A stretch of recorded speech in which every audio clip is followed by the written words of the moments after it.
Yetuk alim mudarris Muhammad Ali Axun xalpitim.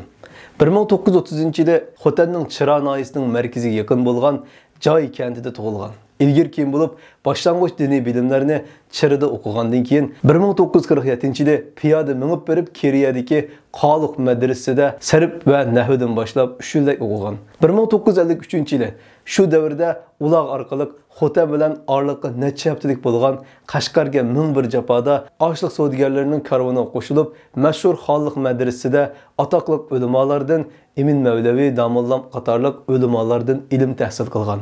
U yillar dal madrasa va masjidlarning kirim manbasi bo'lgan terilg'u yerlar va mol chorvalar kommunist Qizil armiya tarafidan tortib olingancha madrasaga o'quvga kelgan talablar kunduzi medikarchilik qilib ishlab can böküşke to'g'ri keladi. Muhammad Ali xalpitimmi boshqalarga atigan oqshom apkashda suv to'shib berish orqali o'qishni davomlashtirgan bo'lib, usulul din, usulul fiqh va usul hadis qatorliq turosiy bilimlarni yaxshi egallab, diniy ilmlar bo'yicha davrga nisbatan to'liq yetishgan yuqori ma'lumotli olim bo'lgan.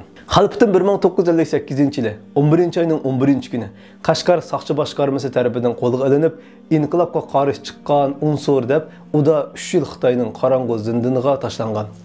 Jazo muddati oyoqlashib qo'yib berilgan bo'lsa-mu, yanada zolimlarning nazarbandi ostida yurgan. 1965-yilga kelganda maxfiy sud ochilib 9 yillik hukm kesildi va Fayzobodagi Qaroqchin turmasiga o'tkazib berildi. Xalpitim turgan bu joyda Qog'liqdan Abdulhakim Maqsum, Abdurishid Qorim, Ahmadxon Kitobchi, Yaqub Qorim, Sadriddinxon Maqsum va Solihjon Qorim qatorliq tunilgan ulamolar bor bo'lib, hammasini ayrim guruhlarga taqsim qilib o'tdi. Xalpitimni bo'lsa 4-qurolliq atratga taqsim qildi. Xalpitim bu atratda bo'zer echish, dehqonchilik qilish ishlari bilan og'ir emgak selinish orqali turma jazosini o'taydi. Xalpitim 1968-yilda turmadan qo'yib berilib, orqadan Qaroqchin maydoni tavalligidagi atalmış Yangi hayot maydoniga o'rinlashtirildi. Bu yer turmaga qaraganda sal erkinroq bo'lgan bilan, ammo xalpitim bu joydami majburiy emgak selinib, bo'zer echish, yer terish va chorva bo'kishga selindi.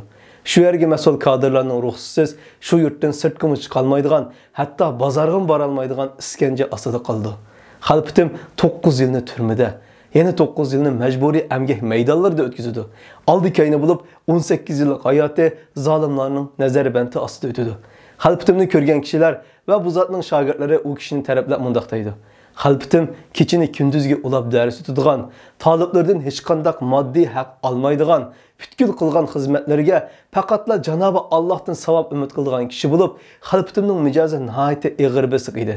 Ochiqlanadigan holatini ko'rgil bo'lmaydi. Tulumi oddiy sodda, pokiz kiyinadigan, dars halqalarida kaladan o'tmaydigan, savollar so'ralsa-mu terikmasdan quloq soladigan va o'tkir javoblari bilan hammaylarni qoyil qiladi. Xalpitimning arab tili grammatikasi, jumladan turasiy ilmlardagi mahirligi yaqin yiroqqa tarqalg'ashqa bu zotning qishiga yurt-yurtlardan talablar izlab kelib, uni ustoz tutdi. İslam bilimlerinde ilim tahsil qilganlarning ko'p qismi xalpitimdan dars olgan yoki xalpitimning taliblaridan dars olgan bo'lish kerak desak, oshirayotgan bo'lmaymiz. O'quv-o'qitish va diniy ma'rifatga o'zini beg'ishlagan xalpitim 80-yillar kelganida azroq nafas olish imkoniyatiga erishgandan boshlabla butun kuchi bilan diniy ma'rifatning gullanishiga to'yib qo'shdi.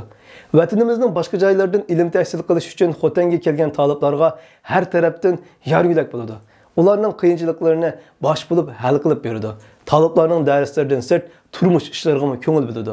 Vatanimizda ilm mana shundoq fidokorlarning to'lagan badali, ko'rsatgan tirishchanligi, ustozlarning har doim bilim tarqatishiga herisman bo'lishi, o'quvchilarning har qanday badal to'lashga qarmay ilm yo'lida oxirigacha mingishi, boylarning qo'llashi, ota-onalarning qiziqtirishi va oddiy kishilarning kerak bo'lganda hech nimasini aymaydigan, hattoki uylarining yiqilib, turmalarga tashinishga o'xshash tahdidlarga pisand qilmay, zo'r badallarni to'lagan, natijada zolimning zulmidan erkin nafas ololmay yashagan bir xalqmi mana shundoq ilm ahlilarini yetishtirib chiqargan edi.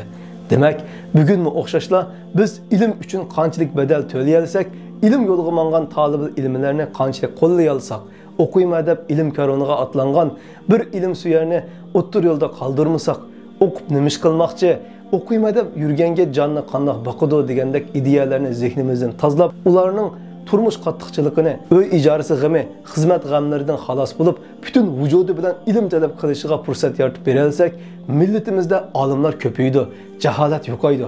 Eng muhimi, Xalbitimga o'xshash fidokor ulamolarning to'lagan badali bekor ketmaydi. Bu millatning qutqazuvchilari osmondan tushmaydi va yoki o'ziga yetishmaydi. Balki ana shunday fidokor ustozlar, ilm ma'rifat uchun badal to'laydigan ota-onalar, ikkilanmasdan bor yo'qini o'tirib qo'yadigan boylar, solih kishilarning rig'bat va duolari yetishtirdi. Muhammad Ali Xalbitim oxirgi umriga qadar Xotan Ilchi noyisiga qarashliq Do'ngvoq mahallasida talib o'qitish bilan shug'ullandi va 2003-yili 9-oyning 17-kuni kasal sababidan vafot bo'ldi. Xalbitimning vafotiga qattiq qayg'urib tuvandagi marsiyalar yozilgan edi. Buyuk maqsadga yetmakda g'ururim, g'ayratim ketdi. Ilmga qalbimda har dam muhabbat urdi toshdi. Uzun izdanda harmasdan davondan oxiri ochdi. Büyük armağanıga dostlar qadinas ahli maslashdi. Şuna sansızlığan talib dilida ilmi o'rnashdi. Mana qayg'u bütün yurtqa tepilmas jur'atim ketdi. Nasiba izdimay asla ziraat ya tijoratdan. Nazarni qaytirib qat'i g'arazlik baxti omaddan. Dilim yig'laydi ay dostlar sharaf va shavkitim ketdi. Qiyindir biz uchun topmoq buningdek ilmi rahbarni. Havo birla hisoblashmas iroda ruhi qaysarni. Taratqan elge her daim ilimdinmişki emberni, acayip tökbikar bolgan turup turmuştu kemterni, rıza haq yolida harmaz samimi ülpütüm ketdi. Apati bir tuyuq bolgaç ig'ir chumduq musibetge, akeldi bu xabar matem musulmanga shariatga, hayalsiz hammatan barduq yolluqqa haqiqatga, erishdik oxiri o'rtaq sabirga va nasihatga, ilmning rolchisi ketdi, dalilim hujjatim ketdi. Ustozimizga Allah rahmat qilg'ay. Yatqan joyi jannatda bo'lg'ay, uning shogirdlarini Xalbitimdan ulgi elishiga nisib qilg'ay.